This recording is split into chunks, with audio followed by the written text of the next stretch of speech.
Feliz semana para todos, que el Señor Jesucristo esté con cada uno de ustedes. Saben que uno de los aspectos por lo cual muchas veces el ser humano fracasa es por la dificultad de integración, por las diferentes maneras de pensar, por la cual esa dificultad de consensuar una idea para un fin común hace que pueda ocasionar disputas y tensiones. Y esto es en cualquier área donde el ser humano esté, como ser la sociedad, el trabajo, en la iglesia, etc. Por tal razón, esta es la lección número 11 y el título de la lección se titula, valga la redundancia, Morando en la tierra. ¿Y por qué este título? Porque cuando ya los israelitas estaban establecidos, ya habían conquistado la tierra. Surgen algunas disputas, algunos malos entendidos entre sí. Y por eso, en esta lección nos enfocaremos en un desafío que surgió debido a un malentendido entre el propio pueblo. Pero la lección a comprender aquí es la manera de resolver un malentendido o un conflicto que se pueda resolver de la manera más óptima para beneficios para ambas partes, ¿no? Dice el libro de Proverbios capítulo 15, verso 1. Dice así, la blanda respuesta quita la ira, mas la palabra áspera hace subir el furor. Como escuchamos el versículo, no es bueno actuar de una manera sulfurada. Es necesario tener un autocontrol en momentos críticos, por lo que no es correcto sacar conclusiones apresuradas con respecto al carácter de cualquier persona alrededor que podamos tener. Dice un dicho que la unión hace la fuerza. Así que espero que podamos sacarle el máximo provecho a esta lección. Así que comencemos.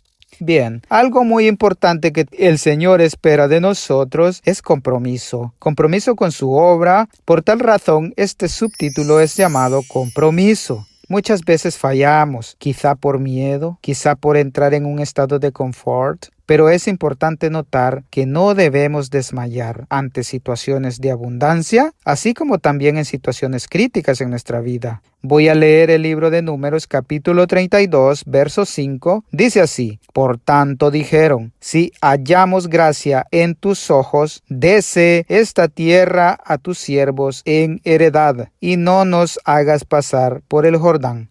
Este relato lo puedes encontrar en el libro de Números, capítulo 32. Ahí se encuentra este relato. Y es que los hijos de la tribu de Rubén y Gad le hicieron una petición a Moisés. Y la petición fue que Moisés les heredara la tierra que Jehová había herido delante de la congregación. ¿Se recuerdan de eso? Ellos vieron que era una tierra buena donde ellos podían establecerse. Ellos ya habían evaluado los pro y los contra de esa tierra y por tal razón le hacen el pedido a Moisés. Sin embargo, la respuesta que obtuvieron por parte de Moisés no fue muy alentadora, ¿no? Porque lo que el Señor quería era una unidad por parte del pueblo de Israel.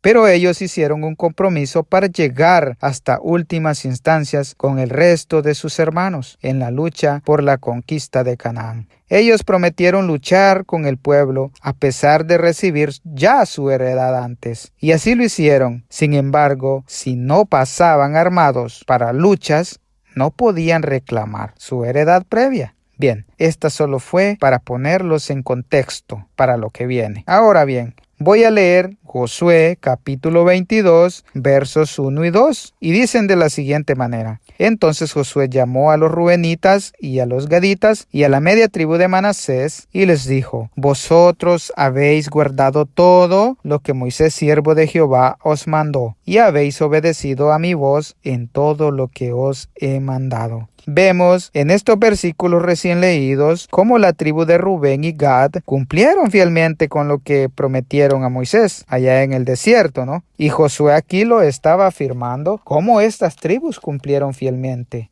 Josué les informa que ya habían cumplido su promesa de ayudar a sus hermanos israelitas a conquistar la tierra, ¿no? Y ahora ya era tiempo de que regresen a su tierra. Pero antes de que regresen, Josué les recuerda un compromiso mucho mayor y ese compromiso fue que debían de cumplir con la ley que Moisés les dio completamente y sobre todo ser fieles al Señor. Pero el énfasis que Josué les menciona es claro y es que no iba a ser fácil. Se debían esforzar en guardar y cumplir todo lo escrito en la ley.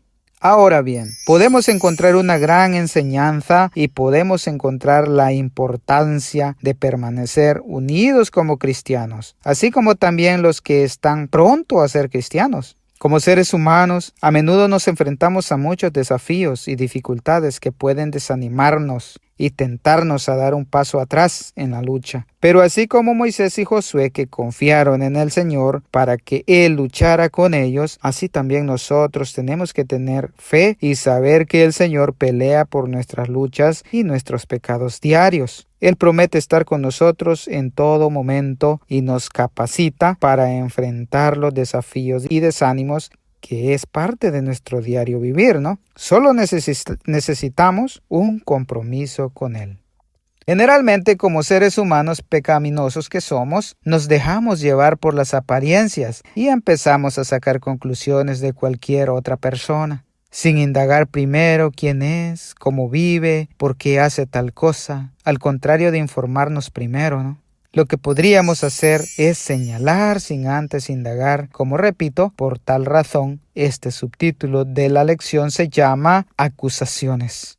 Así como lo escuchan, acusaciones. ¿Pero por qué acusaciones? Bueno, resulta que cuando Josué llamó a los rubenitas y a los gaditas y a la media tribu de Manasés y los exhortó para que regresaran a su tierra, estas tribus tomaron una decisión importante porque no estaban pensando solo para el momento, sino para un futuro. Voy a leer Josué capítulo 22, verso 10, a ver qué nos dice. Y dice de la siguiente manera: Y llegando a los límites del Jordán, que está en la tierra de Canaán, los hijos de Rubén y los hijos de Gad y la media tribu de Manasés edificaron allí un altar junto al Jordán, un altar de gran apariencia. Ustedes recordarán cuando todo el pueblo de Israel entró por primera vez a Canaán, el Señor les pidió que hicieran un altar con 12 rocas. ¿Se acuerdan de esa lección? Fue la lección número 3, Monumentos de Gracia se llamó esa lección. Y ese monumento fue creado para conmemorar a los hijos de Israel para siempre y que recordaran que ellos cruzaron el Jordán y que el Jordán fue dividido. Pero saben, así como hoy, siempre hay alguien que juega para ambos equipos, o en otras palabras, riega el chisme como decimos popularmente. Esta información llegó a los oídos de los otros hijos de Israel que habitaban en Canaán, que las tribus de Rubén y Gad y la media tribu de Manasés hicieron un altar. Entonces, ¿qué hicieron? Leo Josué capítulo 22, verso 12. A ver qué nos dice. Cuando oyeron esto los hijos de Israel, se juntó toda la congregación de los hijos de Israel en Silo para subir a pelear contra ellos. Lo más seguro, lo que a ellos les llenó de ira fue por ese altar, ¿no? ¿Por qué crearon ese altar? Y fue un altar imponente, dice la Escritura, un altar grande. Y empezaron a sacar conclusiones, que lo hicieron para hacer sacrificios o tal vez idolatría. Recordemos que este pueblo había sido duramente golpeado por actos así en el pasado, por no guardar los preceptos del Señor. Y ellos pensaron lo peor y se armaron para ir a eliminar a su propio pueblo, sin criticar. Lo mismo hubiéramos hecho nosotros. Bien, envían a 10 príncipes para ver qué fue lo que pasó y cuando llegan empiezan a mencionarles qué transgresión es esa, qué estaban haciendo contra el Señor, volviéndose unos rebeldes contra el Señor. Le siguen diciendo, ¿acaso no ha sido suficientemente maldad por la que ha pasado? Si les parece que la tierra de Canaán, que el Señor les heredó, es inmunda, que se vayan para su tierra que Jehová les dio, pero que no se rebelaran contra Dios. Claramente hubiera bastado con preguntarles por qué hicieron ese altar, sin juzgarlos antes. Porque si leemos todo el capítulo 22 de Josué, vemos todo lo que ocurrió. Pero ¿para qué hicieron ese altar los rubenitas y los gaditas y la media tribu de Manasés? Ellos lo hicieron por una sencilla razón. Voy a leer Josué capítulo 22, versículo 24. Dice así: Lo hicimos más bien por temor de que mañana vuestros hijos digan a nuestros hijos, ¿qué tenéis vosotros con Jehová Dios de Israel? Dice el 25. Jehová ha puesto por lindero el Jordán entre nosotros, y vosotros, oh hijos de Rubén e hijos de Gad, no tenéis vosotros parte en Jehová. y así vuestros hijos harían que nuestros hijos dejasen de temer a Jehová. Dice el 26, por esto dijimos, edifiquemos ahora un altar, no para holocausto ni para sacrificio, sino para que sea un testimonio entre nosotros y vosotros, y entre los que vendrán después de nosotros, de que podemos hacer el servicio de Jehová delante de él, con nuestros holocaustos, con nuestros sacrificios y con nuestras ofrendas de paz. Y no digan mañana vuestros hijos a los nuestros, vosotros no tenéis parte en Jehová. Como acabamos de escuchar, ellos no estaban pensando solo en ellos, sino también en las futuras generaciones, tanto para ellos así como también para los que quedarían en Canaán. Y este altar sería un símbolo que ellos seguían siendo un pueblo del Señor. Ellos lo hicieron básicamente para las futuras generaciones. Al ver que ellos no estaban en la tierra de Canaán, seguramente los desecharían, porque la mente del ser humano es finita, ¿no? Versículos como Lucas 6:37 nos exhortan a no juzgar si no queremos ser juzgados. Porque es fácil juzgar, pero cuando somos juzgados, ahí está el problema. Ahí está la parte difícil. Es mejor ser sabios y prudentes y dejar que el Señor sea el encargado de juzgar por nosotros. Lindo aprendizaje, ¿no? Bien, acabamos de estudiar acerca cómo el pueblo de Israel se enteró que las demás tribus hicieron un altar. Por tal razón, el pueblo de Israel envió a Finehés y a 10 príncipes con él para averiguar qué estaba pasando. Pero ¿por qué tanta furia solo por un altar? No era poca cosa. El pueblo de Israel ya tenía un pasado oscuro con respecto a la idolatría. Por tal razón, este subtítulo se llama Perseguidos por el pasado. Hace un momento mencioné a Finehés. ¿Pero quién era Finehés? Pues Finehés era el hijo del sacerdote Eleazar, que a la vez Eleazar era hijo del sacerdote Aarón. Sí, Aarón, el hermano de Moisés. Y esta parte de la lección la voy a enfocar un poco en qué pasó.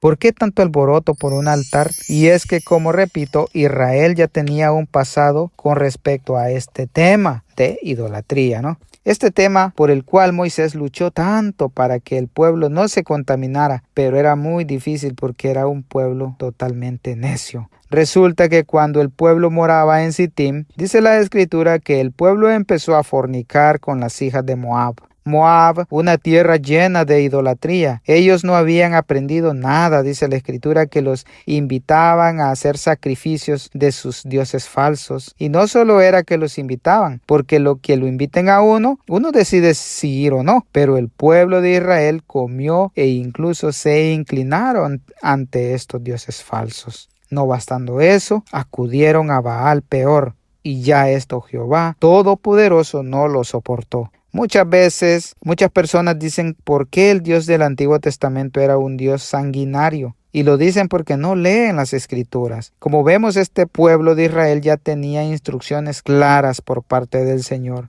Presenciaron milagros grandes, proezas, y aún así persistían en desobedecer. Y no los critico, claro. Creo que hoy se hace lo mismo. En el capítulo 25, verso 4 de Números, el Señor le da unas instrucciones contundentes a Moisés, que ahorcara a todos los príncipes del pueblo y los pusiera en el sol delante de Jehová, para que la ira del Señor no cayera para el resto del pueblo. Moisés le da esa instrucción a los jueces de Israel para que erradicara a todo aquel israelita que pecó contra el Señor. Mientras Moisés daba las instrucciones y los hijos de Israel lloraban en la puerta del tabernáculo por lo que Jehová había pedido, precisamente un varón de los hijos de Israel trajo a una mujer de Madián a sus hermanos y Moisés los vio. Así también toda la congregación los miró. Para ese varón ya veía normal llevar esa vida, ¿no? Y no sabía cuáles eran las nuevas instrucciones. ¿Pero qué sucedió? Voy a leer Números 25, versículos 7 y 8. Dicen así: Y lo vio Finehés, hijo de Eleazar, hijo del sacerdote Aarón, y se levantó de en medio de la congregación y tomó una lanza en su mano y fue tras el varón de Israel a la tienda y los alanceó a ambos, al varón de Israel y a la mujer por su vientre. Y cesó la mortandad de los hijos de Israel. Ahora estamos más claros quién era Finehés y por qué tanto recelo del altar construido por parte de los rubenitas y gadaitas. Y déjenme decirles que en parte tenían razón en dudar, porque la ira del Señor no solo caía para el que pecaba, para todo el pueblo caía también. Si no, acordémonos de Acán. Cuando cometió el pecado, el pueblo pagó por ese pecado de Acán. Por otro lado, y la parte negativa fue juzgar antes ellos. No debían juzgarlos antes, primero debieron preguntar. Todos nosotros hemos tenido un pasado, generalmente el pasado ha sido gris, ¿no? Tal vez hemos experimentado situaciones malas con otra persona, pero eso no significa que no podamos todos cambiar. Dios nos da la oportunidad de cambiar. No hay que dejar que esas experiencias negativas del pasado afecten nuestro futuro. Creo que si tratamos a las personas como lo hacíamos cuando no teníamos a Jesús, de una manera incorrecta, quiere decir que no ha habido un cambio en nosotros. Y este cambio va relacionado a la fidelidad que tengamos con el Señor. Un pequeño acto puede cambiar nuestra vida, así como Finehés. Finehés aplacó la ira del Señor. El Señor no eliminó a su pueblo, mas estableció paz con él, recibiendo Finehés y su descendencia el pacto del sacerdocio perpetuo. Sin lugar a dudas, estas lecciones nos enseñan cómo debemos comportarnos y fueron escritas con ese objetivo, ¿no? Para reflexionar en lo que estamos haciendo en la actualidad. A veces nos encontramos en situaciones difíciles, tal vez en discusiones acaloradas o tal vez acusaciones falsas que nos estén haciendo. Y para abordar un poco más sobre este tema, este subtítulo se llama Una respuesta amable. ¿Saben? Que la comunicación es algo esencial que tenemos cuando tenemos una comunicación efectiva. El proceso de intercambio de información entre el emisor y el receptor habrá un claro mensaje. Por eso la importancia de saber escuchar cuando las dos partes, tanto emisor como receptor, hablan. No habrá una comunicación adecuada. Por lo tanto, el mensaje no llegará como se debe. Y esto fue lo que hicieron los rubenitas y los gaditas. Cuando estaban siendo acusados, ellos escucharon atentamente. Ellos no respondieron apresuradamente o acalorados, ¿no? Y hay algo muy importante en resaltar, y fue la paciencia que tuvieron aún escuchando cómo los estaban catalogando sus propios hermanos. Y repito, el versículo de Proverbios 15:1 dice: la blanda respuesta quita la ira, mas la palabra áspera hace subir el furor.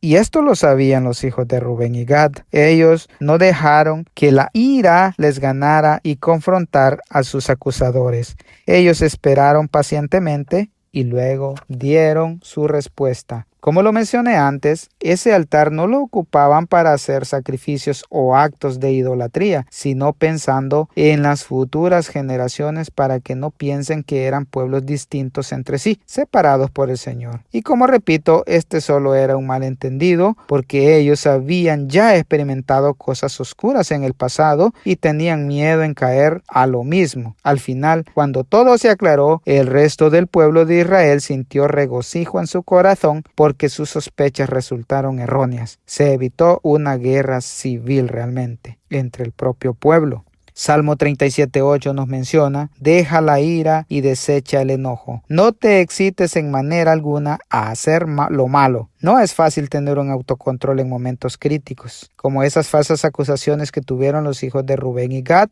pero como cristianos estamos llamados a tener paciencia en el Señor. El Señor es quien nos ayudará a moldear nuestro carácter para actuar con humildad, así como lo hizo. Primero, escuchar, luego dar una respuesta sabia. Una respuesta blanda para que un problema X o un problema Y sea solucionado con nuestros semejantes y así evitar contiendas, ¿no? Bien, para terminar con esta lección, esta última parte se titula Resolución de problemas. Y es que al final, cuando un problema es resuelto de la mejor manera, ambas partes quedan satisfechas. Y qué mejor si alguna diferencia se resuelve teniendo al Señor en el centro. ¿Saben? Muchas guerras o muchas muertes se pudieron haber evitado si se hubiera actuado sabiamente en el mundo. Sin embargo, vivimos en un mundo de ganar, donde el más fuerte humilla al más débil. Y así ha sido históricamente. Voy a leer Josué 22:33. Dice así: y el asunto pareció bien a los hijos de Israel, y bendijeron a Dios los hijos de Israel, y no hablaron más de subir contra ellos en guerra para destruir la tierra en que habitaban los hijos de Rubén y los hijos de Gad. Después de escuchar la respuesta, ellos se sintieron satisfechos porque la respuesta recibida fue contundente. Muchas veces cuando las cosas van mal, lo mejor es hacer uso de la comunicación efectiva antes de sacar conclusiones. Muchas veces puede que una respuesta no nos convenza totalmente, pero por eso no debemos sacar conclusiones prematuras. Es necesario hablar con claridad de los problemas reales antes de actuar. Pero para ello debemos estar dispuestos a hacer un sacrificio para lograr una unidad. Entonces, cuando sientas que te acusen, ya sea acusaciones falsas o también acusaciones justamente, lo mejor que puedes hacer es dar una respuesta amable sin ira. Y lo más importante que podemos hacer es alegrarnos y bendecir el nombre del Señor para que Él nos dé sabiduría y nos dé paz interior para poder resolver los conflictos que podamos tener. Así que esta es la lección de esta semana, lección número 11. Ya casi terminamos el libro de Josué. Que el Señor les bendiga. Hasta la próxima. Bendiciones.